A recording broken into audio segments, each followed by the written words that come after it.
chatting with Kevin Fielder of State of the U, talking Miami Hurricane football. And Kevin, I want to start with, at least by some of the preview magazines that's already out on the shelves and just looking at what the official website says, it looks like every starter is returning, most notably Tyrek King and Cameron Harris. Not to mention, if you don't mind talking about, do you think Rhett Lashley has fully come into his own? And just starting with the offense. Yeah, I think that's the most important part, is something you just hit on in the beginning there. The Miami Hurricanes return a lot of starters on offense, and they return a lot of starters in key positions. I think the only starter that they really lose is Brevin Jordan, and right behind Brevin Jordan is a tight end who might just be as good as him, and Will Mallory. And just in overall sense, what we saw last year towards the end of the season is that Rhett Lashley really became comfortable in terms of calling plays for Tyrek King and kind of getting the offense into a groove. I think in the beginning of the season, there were some rough patches where, Tyrek King would try and force things, or Rhett Lashley would call the wrong play at the wrong time. And it was frustrating, but it was somewhat understood, considering that spring camp was very abbreviated for Miami. I think they only had like 3 or 4 practices. But what we're going to see this year, I think, is a team that is comfortable with each other, is talented at every position on offense. I think between running back, wide receiver, tight end, offensive line, and quarterback, you just have one of the best talent groups in terms of offense in the ACC. And, they bring in Charleston Rambo, who is a wide receiver who has been able to get open deep and catch the ball. And, the ability to catch the ball has been a struggle for Miami. But just overall, if Tyrek King is healthy and can get back to what he was pre-ACL injury, there's no doubt in my mind that Miami could have one of the best offenses in football.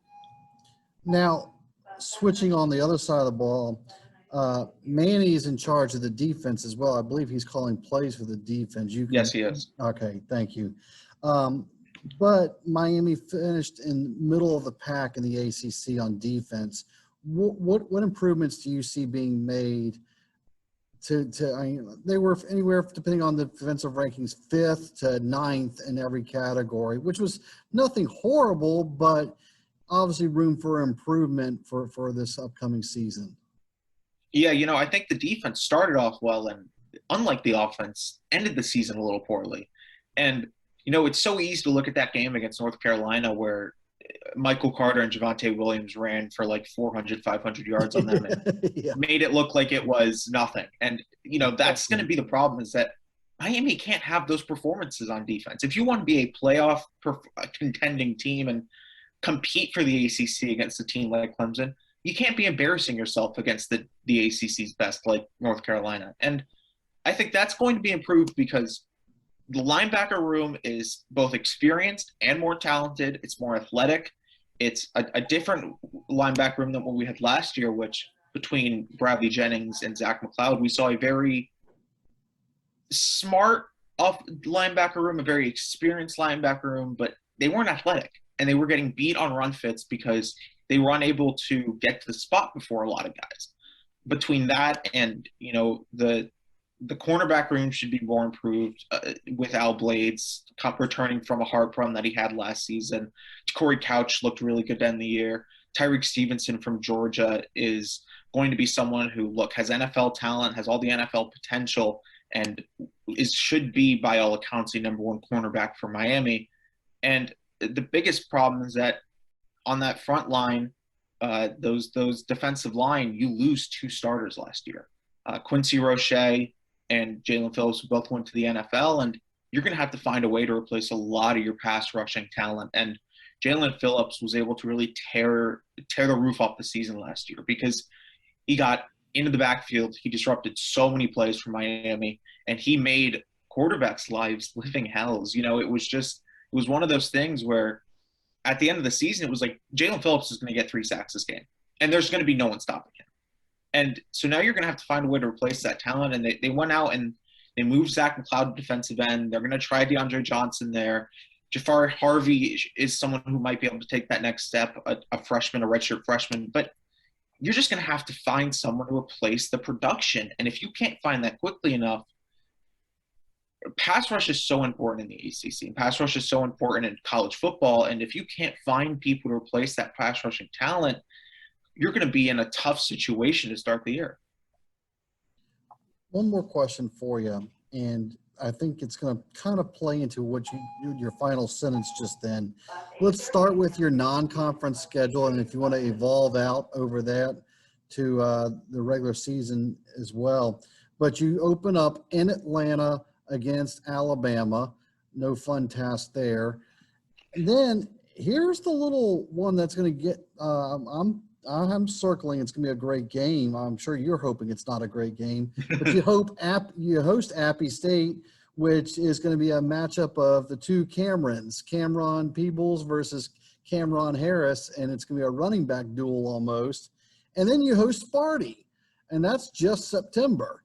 Do you want to give me either your impression or the team impressions of your September schedule? And if you want to evolve it over to your regular season as well, feel welcome to do so.